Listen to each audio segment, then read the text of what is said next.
शिक्षा मंत्री का बयान नहीं है, लोफर और लंपट मंत्री की तरह ये बयान दिए हैं। रामचरितमानस इतनी बुरी ग्रंथ है तो फिर विश्व के सैकड़ों यूनिवर्सिटी में क्यों पढ़ाया जाता है? ऐसे लंपट और लोफर मंत्री को बुद्धि ही नहीं है, समझ ही नहीं है।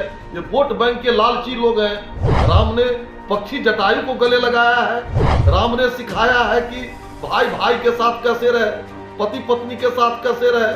अशिक्षा मंत्री, अशिक्षित मंत्री को बिहार मंत्रिमंडल में रहने का कोई जगह नहीं। किसी को गाली देकर के किसी का वोट प्राप्त करना उनका मंशा है। नीच जाति को शिक्षा का ज्ञान लेना यानी सांप जैसा विषैला हो जाना। जी हाँ, बिल्कुल, शिक्षा मंत्री का यह बयान काफ़ी सुर्खियों में शिक्षा मंत्री चंद्रशेखर सिंह ने साफ कर दिया कि नीच जाति को शिक्षा देना कहीं न कहीं जहरीली सांप को पालना है, जिसको लेकर राजनीतिक महकमे में हड़कंप मच गया।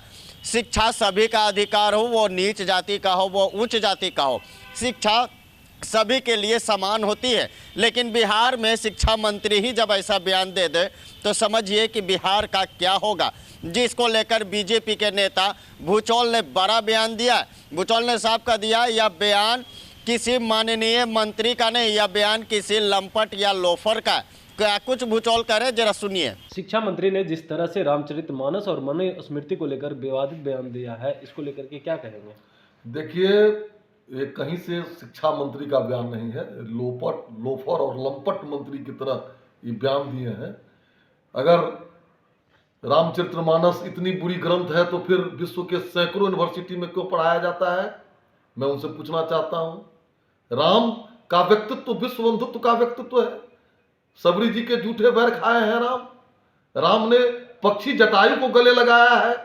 राम आदिवासी वनवासी सबों के साथ जीवन गुजारा है। राम ने सिखाया है कि भाई भाई के साथ कैसे रहे, पति पत्नी के साथ कैसे रहे। राम ने सिखाया है कि किस तरह से मानवता का कल्याण हो। और उस राम के बारे में अगर कुछ बोलते हैं तो यह तुष्टिकरण की नीति है, जिहादी मानसिकता की नीति है, वोट बैंक की राजनीति है। मैं तो यही कहूंगा कि रामचरितमानस में ही है कि राम विमुख सहाल तुम्हारा रहा न कुल कोई रोवन हारा। इनके कुल खानदान में राजनीतिक रूप से कोई रोने वाला नहीं होगा। आपने देखा होगा कि राम को गाली देने वाला, राम को विरोध करने वाला आज नगरी नगरी द्वारे द्वारे मंदिर मंदिर घूम रहे हैं। इसीलिए इन लोग या तो माफी मांगे, नहीं तो मुख्यमंत्री इनको बर्खास्त करे। ऐसे अशिक्षा मंत्री, अशिक्षित मंत्री को बिहार मंत्रिमंडल में रहने का कोई जगह नहीं। वो कह रहे हैं कि रामचरितमानस नफरत फैलाने वाला। तो राम नफरत फैलाने वाला है तो विश्व के कई देशों में क्यों पढ़ाया जाता है? राम से बड़ा प्रेम का प्रतीक कोई हुआ?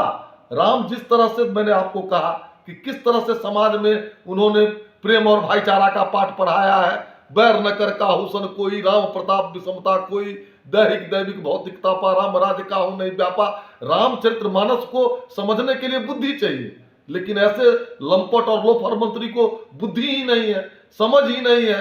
ये वोट बैंक के लालची लोग हैं, तुष्टिकरणवादी लोग हैं, ये गजवा हिंद के मानसिकता के लोग हैं, पीएफआई को प्रसन्न करने वाले लोग हैं। मनुस्मृति को लेकर के वो कह रहे हैं कि ये गरीब और वंचित को शिक्षित करने से होगा। इंटरनेट पर पढ़ ले, पुस्तक मंगा करके देख ले मनुस्मृति। या आप ही को मैं दावे के साथ कहता हूं कि आप मनुस्मृति पढ़िए। मनुस्मृति में कितनी मानव के उच्चतम विचार का पोषक है मनुस्मृति। आप इंटरनेट पर पढ़ करके देखो। वो कह रहे हैं कि मनुस्मृति को अंबेडकर जी इसी के कारण जलाए थे। अब ये हमको नहीं पता है अंबेडकर जी जलाए थे, लेकिन ये देश कभी मनुस्मृति से चलता था, कभी जाकवल का स्मृति से चलता था। और हमारे इतिहास में पढ़ाया जाता है कि हमारे इतिहास का स्रोत है स्मृति। वो शिक्षा मंत्री है, मैं दावा करता हूं यूनिवर्सिटी से इसको हटा दें। इतिहास का स्रोत क्या है? रामायण, महाभारत, स्मृति। अगर नहीं हो तो उसको हटा दें यूनिवर्सिटी से। मैं मर्द समझूंगा कि केवल किसी को गाली देकर के किसी का वोट प्राप्त करना उनका मंशा है।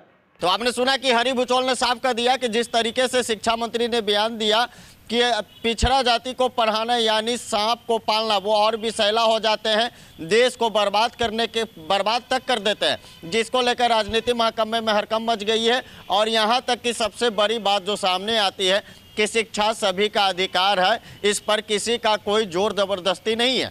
शिक्षा लेने की कोई उम्र नहीं होती है, लेकिन जिस तरीके से माननीय शिक्षा मंत्री यह बयान दिए हैं, काफ़ी विवादित बयान है, जिसको लेकर बीजेपी ने निशाना साधते हुए साफ कर दिया कि रामायण, गीता, महाभारत पढ़ लीजिए शिक्षा मंत्री, शायद कुछ आपको ज्ञान हो जाए। आप बिहार के शिक्षा मंत्री हैं और आप में अनुभव की कमी है।